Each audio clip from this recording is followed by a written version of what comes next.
Hey, what's going on, guys? In this video, we're just going to be reviewing some of my comics that I've been writing. Um, so I told you that I'd give you a sneak peek at some of these comics on my channel. So I figured it's a good time to do that now.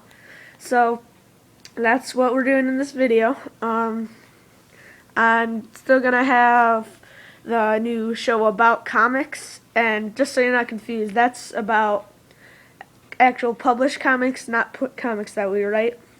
But if you like seeing all the comics that we're writing, I'll keep doing this kind of video along with the other videos. So without further ado, let's just get started at looking at some of these comics. So here we have issue 1 of Virohazard. You can see the cover's pretty cool. It just has a 1 on it because it's just a simple issue. In this, we're introduced to Richard J., who discovered the chemical that is now in Virohazard. You can see that right there. That's the chemical. So, when we get further into this, you meet a man at Lebtic Laboratory where they have this toxic chemical that everyone's taking a look at and getting a tour of the lab. But this guy gets separated from the group by choice, and he starts poking the glass, and as you could imagine, something bad happens, and the chemical bursts out and attacks the guy, and everyone thinks he's dead, and so they find him dead, and they seal the place out with police tape, and say crime scene investigation, whatever, and then you meet him. His face looks way different, and he got super strength, and he has super agility. And he wakes up, and he finds out this chemical is now in him, and now, he discovers that his sides have slots that he can open just by using his mind, and use this chemical as an ally, and so it can grab onto people if he's saving people in the sky, which you'll see some of that in the second issue. And it can choke people, and so it's a good asset for him.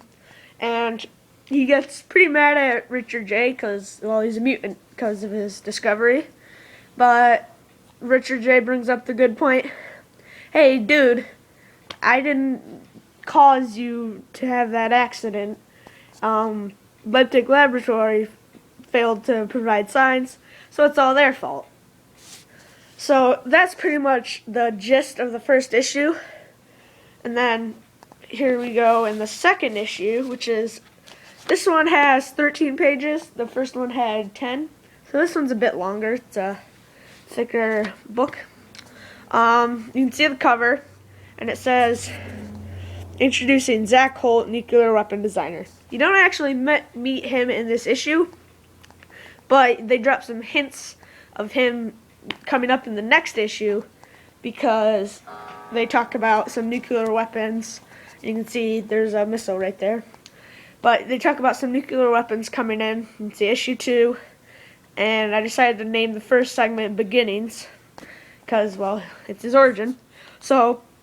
And his first act as Virohazard is pretty much taking out robbers, but then there's a big explosion, and everyone's like, hey, what the heck was that? And he figures out in the next issue that it's Zach Holt. In this issue, he just knows it's a bound designer.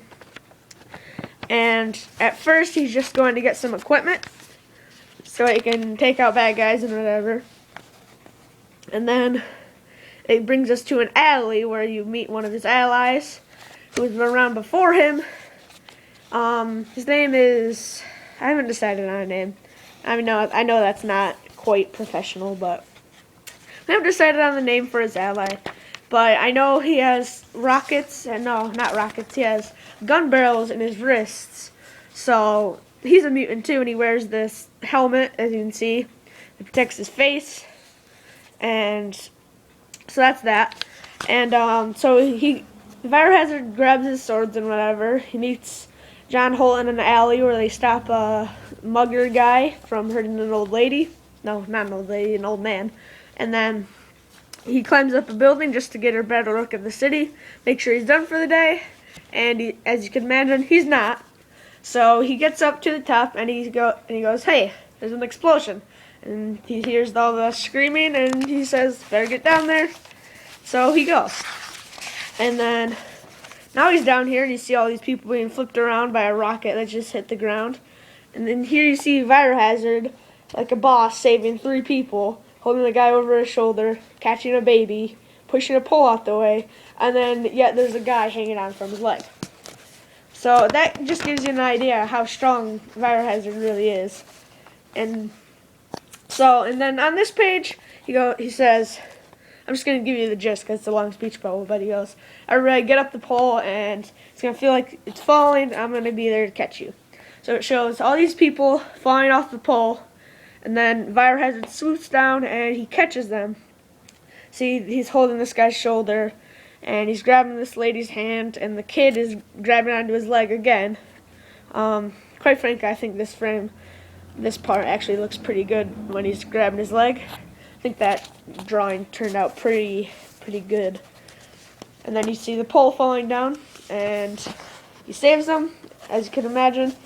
Here you see his chemical that's in him in action for the kind of the first time, except for the first issue. But you see he's grabbing onto this guy because he doesn't have enough hands. It's not like he grew 4 arms or anything. So he's grabbing this guy, and he's in the sky helping everybody down.